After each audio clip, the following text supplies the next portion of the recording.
Parang ganap na NBA player na talaga ang laro ni Kai sa Japan B-League.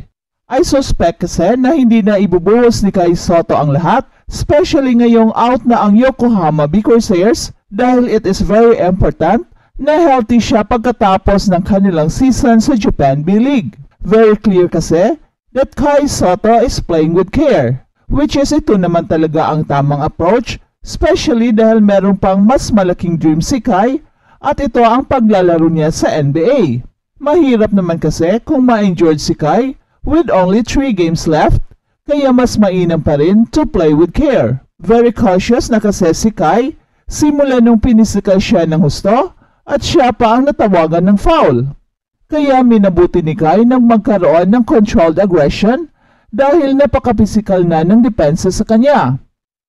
Kaya dahil dito ay nag-double time si Kai sa kanyang pagpapalaki ng kanyang katawan, and true enough ay gumaganda naman ang laro niya at hindi lang sa opensa kundi pati na sa depensa ay umarangkada muli ang ating idol.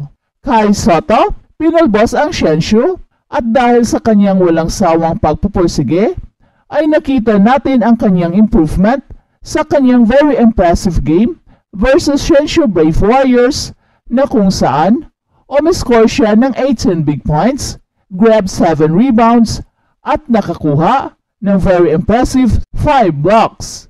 Mukhang ito na ang career high ni Kai sa blocks sa Japan B-League. Napaka-impressive ang pinakita ni Kai to lead his team sa isang panalo versus Shenshu Brave Warriors. Meron pang 3 laro si Kai sa Japan B-League at mukhang desidido si Kai na tapusin ang season with a bang. Kung makukuha ng Yokohama ang panalo sa kanilang remaining games at magiging impressive ang kanyang mga performances, ay magandang pabaon nito kay Kai kung ano man ang kanyang next plan. Very crucial ang panalong ito ng Yokohama dahil it gives back the needed confidence ni Kai na kailangan niya pagbalik niya sa US upang maglaro sa NBA Summer League at sa kanyang paglalaro sa Gilas sa Olympic qualifying tournament against very strong teams ng Europe, Africa at Amerika. At isa sa mga dahilan sa very impressive game ni Kai ay ang lumalaki na niyang katawan. Ang bigat na pala ni Kai at according sa ating reliable source ay naglalaro na ngayon ang kanyang timbang between 146 to 148 pounds. So mukhang plano ata ni Kai na makukuha ang timbang ni Nikola Jokic na 184 pounds. Well, sa ngayon ay gusto talaga ng kampo ni Kai na palakihin nila si Kai to dominate inside and out. Skills-wise ay nakikita naman natin na napakaraming pwedeng gawin ni Kai, kaya lang meron siyang limitations dahil sa kakulangan niya ng power and strength. Very evident sa Japan B-League na kapag pinisikal ng husto si Kai ay affected ang kanyang laro. Kaya it is very important ang pagpapalaki ng kanyang katawan at pagpapalakas upang sa pisikalan ay kakayanin na niya.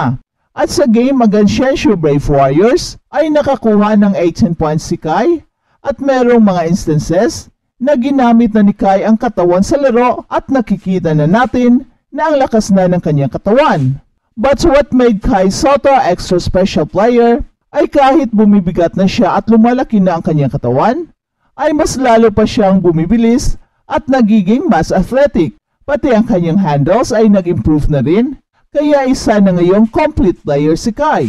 Kahit sa shot blocking ay nakakuha pa ng 5 blocks si Kai at ito isang patunay na gumaganda na rin ang kanyang leaping ability at timing. And one can just imagine kung gaano nakagaling ni Kai Sotto in 1 year time kung magpapatuloy ang kanyang trainings at workouts na tinututukan niya ngayon, especially ang kanyang mga inside moves na mukhang ito na ang kanilang focus.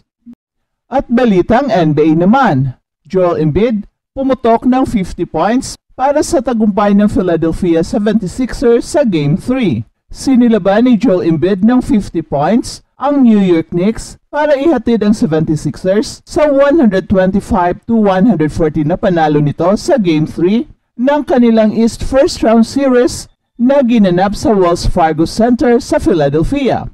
Pangatlong player lang ang reigning NBA MVP na umiscore ng 50 points kontra New York Knicks sa postseason.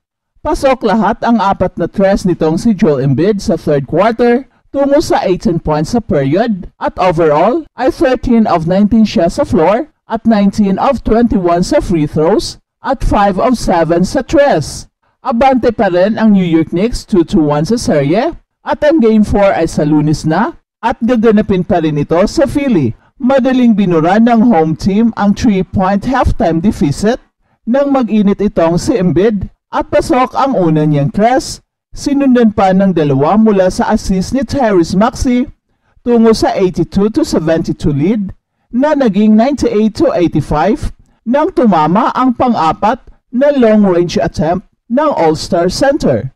Kay Maxey ang dalawa sa 9 of 12 shooting sa labas ng arc ng Sixers sa third quarter at tumapo si Maxey ng mayroong 25 points, 7 assists at may 15 markers naman si Kelly Oubre Jr. na napaulat na nasangkot ito sa isang car crash pagkatapos ng Game 2.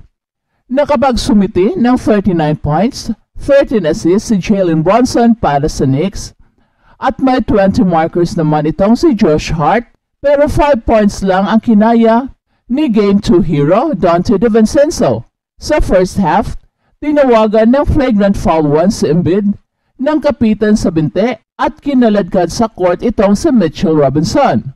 At ang dating Knicks guard na si Emmanuel Quickley ay nakatutok sa aksyon ng laro para sa kanyang dating kupunan at nang tanungin ito tungkol sa controversial na laro nang hawakan ni Joel Embiid ang binti ni Mitchell Robinson habang siya ay nagtangkang lumundag para sa isang rebound, tila hindi sang-ayon si Quickley sa ginawa ni Embiid. At ayon pa niya na dapat nang tapusin agad si Joel Embiid sa Game 3. Habang si Paolo Banchero, binalikat niya ang Orlando Magic sa Game 3.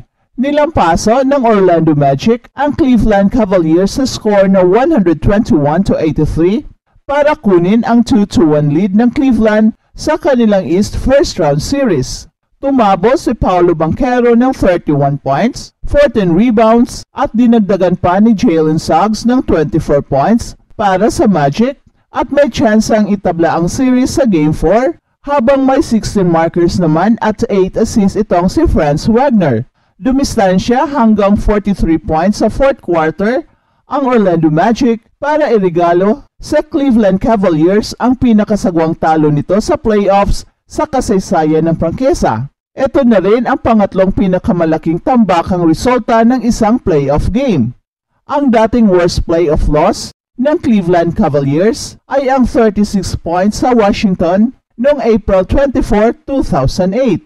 Nalimitahan si Donovan Mitchell sa kanyang 13 points, 7 assists para sa Cavaliers at may tig 15 points sina Caris LeVert at Jarrett Allen na kumalawit ng 8 rebounds.